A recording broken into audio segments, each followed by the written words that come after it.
राजा सीतासव धर्म का अर्थ जानने की इच्छा से श्री भगवान ब्रह्मा जी के समीप गए और उनके चरणों के शीश नवाकर बोले, हे आदिदेव, आप समस्त धर्मों के प्रवर्तक और गुण धर्मों को जानने वाले हो। आपके मुख से धर्म चर्चा श्रवण कर मन को महान शक्ति मिलती है, भगवान के चरण कमलों में प्रीति बढ़ती है। वैसे तो अपने आपने सदा नाना प्रकार के व्रतों के विषय में उपदेश दिया, अब मैं आपको आपके मुख से उस श्रेष्ठ व्रत को सुनने की अभिलाषा रखता हूँ, जिसके करने से प्राणी को समस्त जाने अनजाने पापों का नाश हो जाता है। राजा के इस वचन को श्रवण करके श्री ब्रह्मा जी ने कहा, हे इंद्र श्रेष्ठ, तुम्हारा प्रश्न अति उत्तम है। धर्म के प्रति उपजाने वाला मैं तुमको गुह्य और समस्त पापों को नष्ट करने वाला वह सर्वोत्तम व्रत बतलाता हूँ। यह व्रत ऋषि पंचमी से विख्यात होगा। इस व्रत को ग्रहण करने वाला प्राणी समस्त पापों से सरलता से छुटकारा पा लेता है और उसे नरक नहीं जाना पड़ता। इस व्रत का एक अति पुरातन इतिहास है, उसी इतिहास को अब मैं तुम्हारे सम्मुख रखता हूँ। व्रत का इतिहास बताते हुए श्री ब्रह्मा जी ने कहा, एक समय विदर्भ देश के उत्तक नामक ब्राह्मण अपनी पतिव्रता पत्नी के साथ निवास करता था। उस ब्राह्मण दंपति के परिवार में एक पुत्र और एक पुत्री थी। पुत्र का नाम सुभूषण और अनेक शास्त्रों का अध्ययन करने पर बहुत तीक्ष्ण बुद्धि वाला था। उसने अपनी अल्पायु में ही चारों वेदों का अध्ययन कर लिया। हे राजन, उत्तक ने अपनी पत्नी के कहने से अपनी पुत्री का विवाह एक सुयोग्य ब्राह्मण कुमार के साथ कर दिया, किंतु विधि विधान का कुछ ऐसा ही लेख था कि वह विवाह के होने के पश्चात विधवा हो गई। अब वह ब्राह्मण कन्या अपने धर्म पालन करती हुई अपने पिता के यहाँ रहने लगी। अपनी कन्या के दुखों से दुखी होकर एक दिन उत्तक नामक ब्राह्मण जो थे अपनी पुत्री की देख रेख में छोड़कर अपना घर चले गए और अपनी स्त्री और कन्या को लेकर गंगा जी के किनारे एक आश्रम बनाकर रहने लगे। वह वहाँ वेदों का पठन पाठन करने में व्यस्त हो गया। तब उसके पास कुछ ब्राह्मण कुमार भी वेदों को पढ़ने के लिए आ गए। कन्या अपने धर्म का पालन करती हुई अपना जीवन निर्वाह कर रही थी। वह दत्तचित्त हो माता पिता की सेवा किया करती थी। एक दिन कार्यों से थकित हो वह एक शिला पर आराम करने के लिए लेट गई। थकान अधिक होने के कारण उसके शरीर की सुधि न रही। ईश्वर की लीला ऐसी हुई कि अर्धरात्रि के समय एकाएक उसके शरीर में कीड़े उत्पन्न हो गए। शिष्यों ने उसे वस्त्र विहीन तथा उसके शरीर पर कीड़ों को रेंगता देखा तो उन्होंने अपनी गुरु पत्नी को जाकर यह समाचार बताया। अपनी कन्या के शरीर में कीड़े पड़ जाने की बात को सुनकर ब्राह्मणी विलाप करती हुई उस शिला के पास पहुंची। वहां उसकी कन्या सचमुच ही वस्त्र विहीन तथा बेसुध पड़ी थी। उसके शरीर पर हजारों कीड़ों को रेंगते देखकर वह अत्यंत दुखी हुई और चीख चीख कर रोने लगी। इस प्रकार विलाप करते करते वह ब्राह्मणी भी अचेत अवस्था में हो गई, किंतु जो ही उसे चेत हुआ तो उसने अपनी कन्या को गोद में उठाया और आश्रम में अपने पति उत्तंक ऋषि के सम्मुख ले जाकर रख दिया। कन्या की उस दशा को देखकर वह ब्राह्मणी अपने पति से बोली, हे स्वामी, आप कृपा कर मुझे यह बतलाएं कि आपकी इस साध्वी कन्या की यह दुर्दशा किस दुष्ट कर्मों के कारण हुई है। भार्या की इस बात को सुनकर उत्तंक ऋषि ने अपने नेत्र बंद करके शांत होकर हृदय में भगवान का ध्यान करने लगे। उन्होंने अपनी अंतर ज्ञान शक्ति के द्वारा कन्या के पूर्व जन्म के सतत समस्त वृत्तांत को जान लिया। तब अपने नेत्रों को खोलकर वे कहने लगे, हे प्रिय, हमारी यह कन्या अपने पूर्व के 7वें जन्म में एक ब्राह्मणी थी। उस समय इसने एक बार रजस्वाला होते हुए भी घर के घड़े आदि बर्तनों को छू लिया था। बस उसी पाप के कारण आज इसके शरीर में कीड़े उत्पन्न हुए हैं। शास्त्रों के अनुसार रजस्वाला स्त्री अब पहले दिन चांडालिनी, दूसरे दिन ब्रह्म हत्यारिण, तीसरे दिन धोबिन के समान होती है, चौथे दिन वह स्नान करने के पश्चात शुद्ध हो जाती है। शुद्ध होने के बाद भी इसे अपने सखियों के साथ ऋषि पंचमी व्रत को होता देखकर भी उसमें रुचि नहीं लिया। व्रत के उत्सव के दर्शन मात्र से तो इस जन्म में इसको उत्तम ब्राह्मण कुल प्राप्त हुआ। मुनि के इस प्रकार के वचनों को श्रवण कर उसकी पत्नी ने बोला, हे स्वामी, जिस व्रत के दर्शन मात्र से ही इसे आपके उत्तम कुल में जन्म को प्राप्त हुआ, परंतु जिसका तिरस्कार करने से शरीर में कीड़े पड़ गए, ऐसे महान व्रत, आश्चर्यजनक व्रत को आप कृपया करके हमें सुनाइए। ऐसे महान और आश्चर्यजनक व्रत को बतलाइए। तब उत्तम ऋषि ने आनंदित होकर बोला, हे भद्रे, यह व्रत समस्त व्रतों में उत्तम है। तुमने इस व्रत की जानकारी चाहिए है जो समस्त प्राणी मात्र के लिए लाभदायक होगी। इसके प्रभाव से समस्त पापों का नाश होता है। इस व्रत को करने वाला निश्चय ही दैहिक, भौतिक और दैविक तीनों प्रकार के कष्टों से छुटकारा पाता है। व्रत करने वाली स्त्री अपने सौभाग्य को प्राप्त करती है। यह चमत्कारी व्रत भाद्रपद मास के शुक्ल पक्ष की पंचमी के दिन होता है। व्रत करने वाली स्त्री को चाहिए वह गंगा या उसके समान पवित्र नदी अथवा कुएं में जल से स्नान करके अपने नित्य कर्मों को करने के बाद विधि विधान से पंचामृत बनाकर श्रद्धा भक्ति सहित सप्त ऋषियों को उससे स्नान करावे। फिर चंदन, अगरबत्ती, धूप, कपूर, गंध, पुष्प, दीप से पूजन करे। पहले भूमि को गोबर से लीप करके शुद्ध कर ले और उस पर स्थापना करे। पवित्र वस्त्रों के यज्ञोपवीत को अर्पित करे। उत्तम फल मिष्ठान को भोग लगावे तथा अर्घ दे। अरुंधति सहित सप्त ऋषि तथा कश्यप, अत्रि, भारद्वाज, विश्वामित्र, गौतम, जमदग्नि और वशिष्ठ जी का ध्यान करके प्रार्थना करें, हे ऋषि श्रेष्ठ, आप सभी मेरी पूजा को स्वीकार करें तथा मेरे कर्मों को माफ करें, मुझे कृतार्थ करें। आप मेरे द्वारा निवेदित किए हुए अर्घ को, भोग को स्वीकार करें।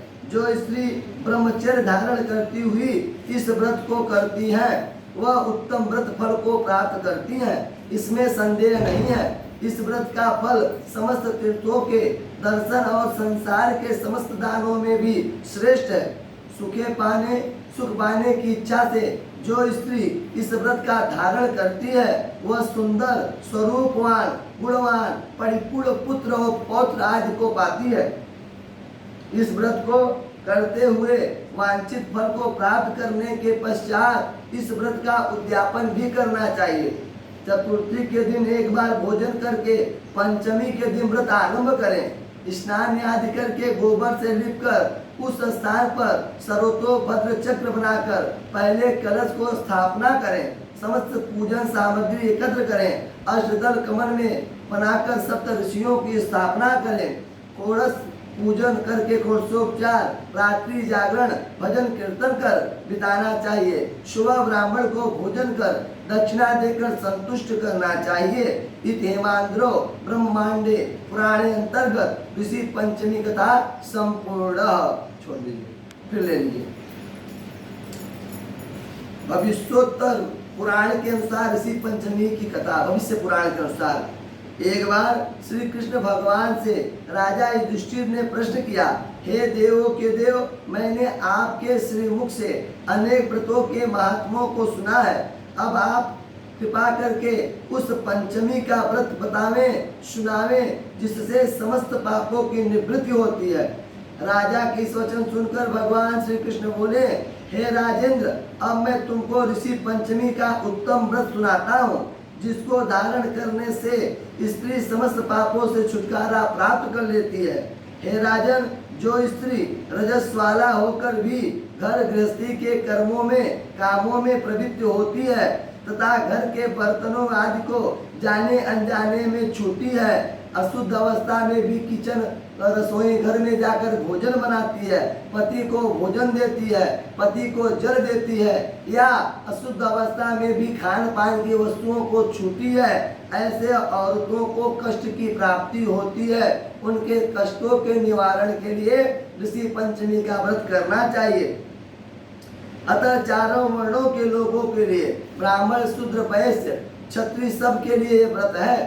रजस्वाला स्त्री को घर का कार्य नहीं करने देना चाहिए। अगर स्त्री अशुद्ध हो जाए तो 4 दिन तक उसे पूजन पाठ घर के काम में नहीं आना चाहिए। उसे बंद कमरे में रहना चाहिए, क्योंकि पूर्व समय वृत्तासुर नामक राक्षस था, जिसका वध करने के कारण इंद्र को ब्रह्म हत्या का महान पाप लग गया था। उस समय ब्रह्मा जी ने उस पर कृपा करके उस पाप को 4 स्थानों में बांट दिया। पहला स्थान अग्नि को ज्वाला में दे दिया, दूसरा स्थान नदियों के बरसाती पानी में दे दिया, तीसरा स्थान पर्वतों और स्त्रियों को रजक में विभाजित करके शुद्धिकरण के लिए दे दिया। बस इसी पाप के प्रभाव के कारण स्त्रियां रजस्वाला होती हैं। पहले दिन चांडालिनी, दूसरे दिन ब्रह्म हत्यारिणी, तीसरे दिन धोबिन के समान होती हैं। 3 दिन तक स्त्रियों का मुख नहीं देखना चाहिए। चौथे दिन शुद्ध हो पाती है। रजस्वाला धर्म में जाने या अनजाने में जो भी पाप हो जाता है, उनकी शुद्धि के लिए हर स्त्री को ऋषि पंचमी का व्रत करना चाहिए। यह व्रत समान रूप से चारों वर्णों के लिए बतलाया गया है। इसी प्रसंग में एक प्राचीन कथा वर्णन करता हूँ। सतयुग में विंदर्भ नगरी में सैन्यजीत नामक एक राजा हुआ करता था। वह प्रजा को पुत्रवत पालन करते थे। उनके समस्त आचरण ऋषियों के समान थे। उन्हीं के राज्य में वेदों का पाठ करने वाला, समस्त जीवों के प्रति उपकार करने वाला सुमित्र नामक एक कृषक ब्राह्मण रहता था। ब्राह्मण की जो स्त्री थी उसका नाम था जयश्री। उस ब्राह्मण के यहाँ अनेक नौकर चाकर सेवा करते थे। एक समय वर्षा ऋतु में जब उसकी स्त्री खेत में काम कर रही थी, उसी समय वो रजस्वाला हो गई। लेकिन चूंकि परिवार में कोई साथ देने वाला नहीं था, काम ज्यादा था, रजस्वाला होने के बाद भी वो स्त्री पति के साथ काम करती रह गई और अपने हाथों से घर के बर्तन, खान पान के बर्तन, पति को खाना बनाना देना सब किया करती थी। कुछ समय के बाद दोनों अपनी आयु भोग कर मृत्यु हो गई। उसके बाद अगले जन्म में जो पति था वो अपनी पत्नी के चूंकि रजस्वाला अवस्था में स्पर्श का भोजन करता था, स्पर्श करता था, उसे देखता था, इसलिए पति का अगला जन्म बैल का हुआ। और स्त्री चूंकि रजस्वाला में अपवित्र अवस्था में कर्म कर रही थी, इसलिए अगला जन्म उसका कुतिया का हुआ। सुमित्र रजस्वाला के स्त्री के संपर्क के कारण बैल बन गया और वो खेतों को जोतने लगा, बड़े बड़े सामान का बोझ उठाने लगा। स्त्री कुटिया बन गई, जूठा मीठा खाना शुरू करी, घर घर मार खाती थी, घर घर भगाई जाती थी। धर्मात्मा सुचित्र अपने अतिथियों का पूर्ण सत्कार किया करता था। अपने पिता के श्राद्ध के दिन उसका जो पुत्र था सुचित्र था। सुचित्र क्या ही बैल बनकर उसका पिता सुमित्र था। सुमित्र पिता का नाम था, सुचित्र पुत्र का नाम था। सुचित्र अपने पिता के वर्षगांठ पर जिस दिन मृत्यु हुई थी, श्राद्ध वाले दिन, उसी दिन ब्राह्मणों को बुलाकर ब्रह्म भोज रखा था।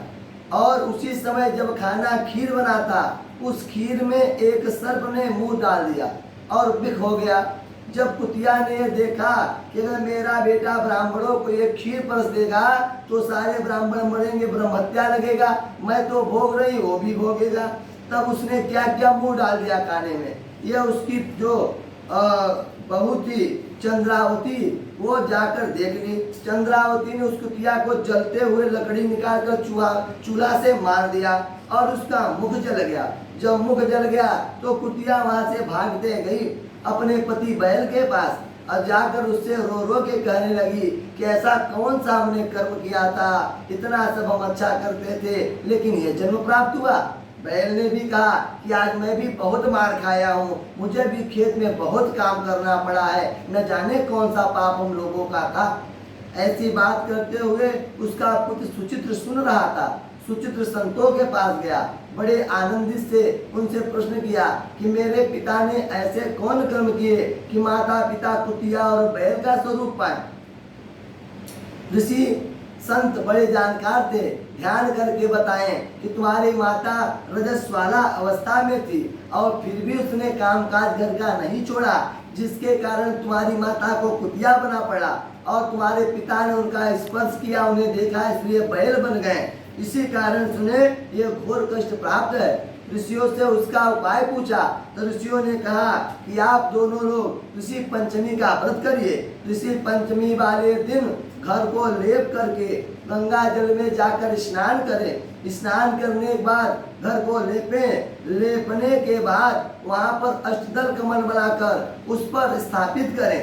सप्तऋषि और वहाँ पर अरुंधति की स्थापना करें। स्थापना करने के बाद गंध अक्षत पुष्प यज्ञोपवीत धूप दीप नैवेद्य माला फूल से पूजन करें। पूजन करने के बाद गुरु ब्राह्मण आचार्य का पूजन करें। फिर ऋषि पंचमी का कथा सुने। कथा सुनने के बाद ब्राह्मण को भोजन वस्त्र व दक्षिणा का दान करें। ऐसा करने से आपके माता पिता को मुक्ति अवश्य मिलेगी। उसका पुत्र गया और भादो मास के शुक्ल पक्ष की पंचमी तिथि जब आया, उस दिन जाकर गंगा जी में स्नान किया, घर आकर लेप कराया, अष्टदल कमल बनाकर उस पे अरुंधति और सप्तऋषियों को बैठाकर पूजन किया। पूजन करके नियम संयम आचार विचार से दिन भर व्रत किया। व्रत करने के बाद उसका विधि विधान से पूजन करके पुरावती किया, तब जाकर उसके माता पिता पशु योनि से मुक्त हुए। हे राजन, इस व्रत को धारण करने से अनेकानेक उत्तम फल की वांछित फल मिलते हैं। समस्त तीर्थ यात्राओं में, समस्त व्रतों में, दानों में सबसे उत्तम व्रत है। सब केवल इस ऋषि पंचमी के व्रत से ही प्राप्त हो जाता है। जो स्त्री श्रद्धा पूर्वक धारण करती है, समस्त सांसारिक सुखों को पाती है। यह व्रत ऐश्वर्य, सुख, पुत्र, मान, सम्मान देता है, इसमें संशय नहीं है। इस व्रत की कथा को पढ़ने या सुनने वाले या सुनाने वाले समस्त पापों से मुक्त होकर अंत में वैकुंठ लोक को प्राप्त होते हैं। बोले ऋषि महाराज की जय, सप्त ऋषि भगवान की जय, माता अरुंधति की जय। आरती।